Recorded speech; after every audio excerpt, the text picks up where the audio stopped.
Muy buenos días a todos. Hoy vamos a estar meditando en el pasaje de Jeremías capítulo 18, versículos 1 al 12. En el pasaje de esta mañana nos encontramos con una enseñanza que Dios le da a Jeremías por medio de la experiencia. Según leemos en el versículo 12, el Señor le ordena a Jeremías: levántate y desciende a la casa del alfarero, y allí te haré oír mis palabras. Es interesante que en esta ocasión Jeremías tiene que obedecer para poder saber lo que Dios le va a decir. O sea, Dios pudo haberle dado el mensaje de manera directa, sin intermediación, sin simbolismos, como ya lo había hecho en otras ocasiones.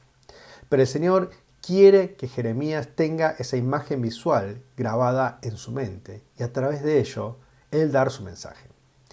En el versículo 3 nos encontramos con Jeremías yendo a la casa del alfarero en pleno trabajo, y si ustedes saben algo de alfarería o han visto a alguien trabajar en esta cuestión, sabrán que es una profesión extremadamente detallista, perfeccionista y bastante difícil. Si pasa que el alfarero no hace la presión suficiente con sus dedos sobre el barro, o si el alfarero o la alfarera se distrae por un segundo, el trabajo se echa a perder y tiene que comenzar de nuevo. El alfarero tiene que estar en control, pendiente de su obra y trabajando concentrado en este barro. Parece que la entrada de Jeremías lo distrae el alfarero porque, según leemos en el versículo 4, y el vaso de barro que hacía se dañó en la mano del alfarero. Todo parece indicar que hoy no será el día, que las cosas no le van a salir a este trabajador. No obstante, prosigue el mismo verso, pero el alfarero volvió a hacer otro vaso según le pareció mejor. O sea, prosiguió con su empresa.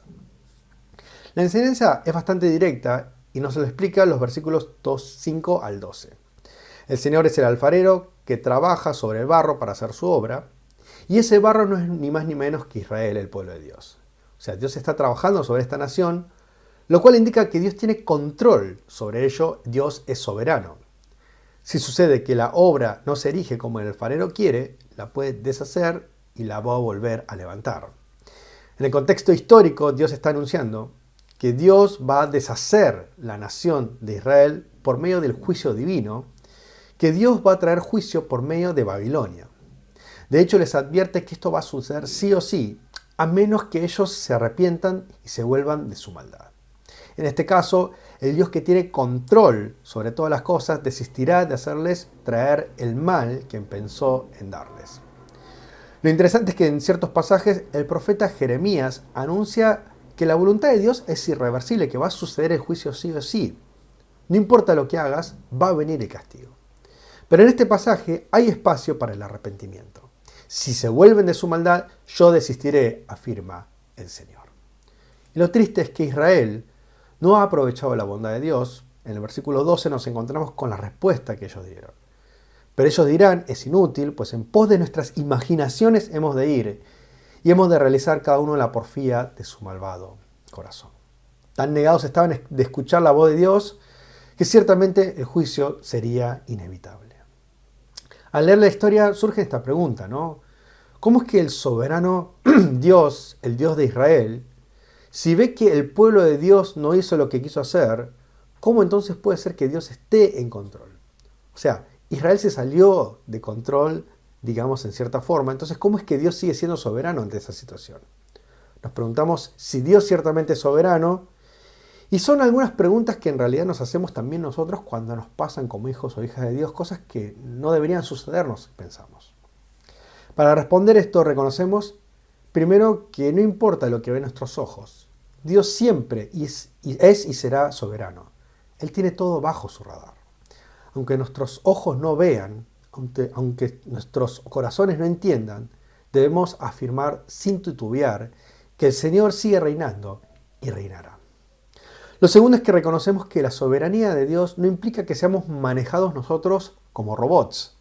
Hay un misterio entre lo que es el control de Dios o la soberanía de Dios y la voluntad humana, que también juega su papel. Estas dos cuestiones están interactuando de forma conjunta. El misterio de su soberanía es que aún las decisiones malas del ser humano, en o a través de ellas, Dios sigue siendo soberano. Y por último, lo tercero es que la soberanía de Dios implica que la historia de la humanidad será o sea dirigida a la cruz de Cristo Jesús.